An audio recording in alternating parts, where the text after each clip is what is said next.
আল্লাহর নিকট সবচেয়ে সম্মানিত ব্যক্তি কে? ক, যে বেশি বেশি নফল ইবাদত করেন। খ, যিনি ফরজ ইবাদতগুলো যথাযথভাবে পালন করেন। গ, যাকে মানুষ বেশি সম্মান করে থাকেন। ঘ, যিনি সবচেয়ে বেশি তাকওয়াবান।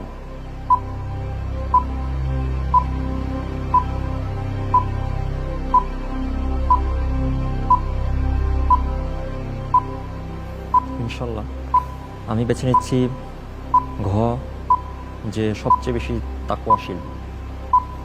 লক করে দেব? ইনশাল্লাহ লক করে দিন। ইনশাল্লাহ লক করে দেব। লক করে দেয়া হোক ঘ, যে সবচেয়ে বেশি তাকওয়াশীল বা তাকওয়াবান। এখানে বাকি আরও 3টি অপশন ছিল, প্রত্যেকটি অপশনই গুরুত্বপূর্ণ দেখতে পাচ্ছি। আপনি ঘ উত্তর দিয়েছেন।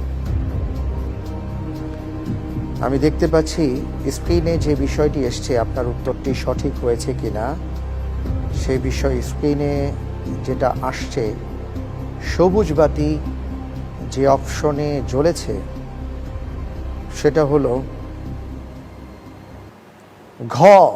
আপনার উত্তরটি সঠিক হয়েছে। আলহামদুলিল্লাহ।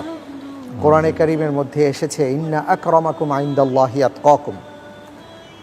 রব্বুল আলামিনের কাছে সম্মানিত তিনি যিনি মুত্তাকি।